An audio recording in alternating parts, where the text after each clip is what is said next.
بسم اللہ الرحمن الرحیم۔ السلام علیکم۔ رمضان المبارک شروع ہونے کو ہے۔ اس مبارک ماہ کی تیاری کرنا ہم سب پر واجب اور فرض ہے۔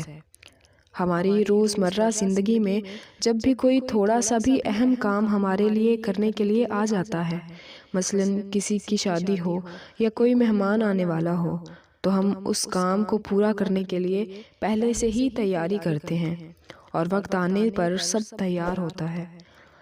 ایسے ہی رمضان المبارک جو ایک عظیم ترین مہینہ ہے، اس کے لیے بھی ہمیں تیاری کرنی چاہیے تاکہ ہم اپنے فرائض پورے کر پائیں، اچھی طرح سے عبادت کر سکیں، بہترین روزے رکھ سکیں۔ سب سے پہلے تو ہمیں چاہیے کہ ہم استغفار کریں، اللہ سے پچھلے تمام گناہوں کی معافی مانگیں کہ اللہ ہمارے پچھلے گناہ معاف کرے تاکہ ہم رمضان المبارک میں نیکیاں زیادہ سے زیادہ اکٹھی کر سکیں۔ رمضان المبارک تو نیکیاں جمع کرنے کے لیے موسم بہار کی طرح ہے، اور گناہ تو نیکیوں کی راہ میں حائل ہو جاتے ہیں۔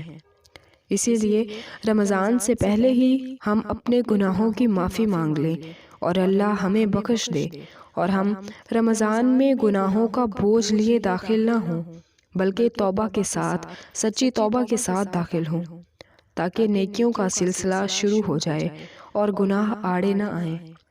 اور سچی توبہ استغفار گناہوں کو دھو دیتی ہے۔ ارشاد باری تعالیٰ ہے، وَتُوبَا إِلَى اللَّهِ جَمِيعًا أَيُّهَا الْمُؤْمِنُونَ لَعَلَّكُمْ تُفْلِحُونَ۔ تم سب اللہ کے حضور توبہ کر لو، اے ایمان والو، تاکہ تم کامیاب ہو سکو۔ رسول اللہ صلی اللہ علیہ وآلہ وسلم نے فرمایا، لوگو اللہ سے توبہ کرو، کیونکہ میں دن میں 100 مرتبہ اس سے توبہ کرتا ہوں۔ پھر اسی طرح استغفار کے بعد دوسری چیز ہے دعائیں کرنا۔ خاص دعا جو رمضان کے آنے سے پہلے کرنی چاہیے وہ یہ ہوگی کہ یا اللہ ہمیں ہر طرح کی بیماری، تکلیف، پریشانی، مصروفیت سے دور رکھ، تاکہ ہم صحیح طریقے سے رمضان المبارک کی عبادت کر سکیں۔ کوئی حادثہ، کوئی بھی ایسی چیز نہ ہو کہ رمضان المبارک کی عبادت ادھوری رہ جائے۔ یہ دعا کریں کہ اللہ خیر و سلامتی کے ساتھ ہمیں رمضان دیکھنا نصیب فرما دے۔ تیسری چیز یہ ہے کہ رمضان المبارک کا خوشی کے ساتھ استقبال کرنا۔ اگرچہ رمضان گرمیوں میں آتا ہے، ہمیں یہ نہیں سوچنا چاہیے کہ بہت گرمی ہوگی، روزے کیسے رکھیں گے۔ ہر رمضان ہمیشہ اللہ کی مدد سے اچھی طرح سے ہی گزر جاتا ہے، اسی لیے ایسی سوچوں کو، خیالات کو ختم کر دیں اور خوشی کے ساتھ رمضان المبارک کا استقبال کریں۔ یقیناً اس کا بھی اجر ہوگا۔ رمضان المبارک تو عظیم ترین مہینہ ہے۔ اس میں جنت کے دروازے کھول دیے جاتے ہیں اور جہنم کے دروازے بند کر دیے جاتے ہیں، اور برکتیں اور رحمتیں نازل ہوتی ہیں۔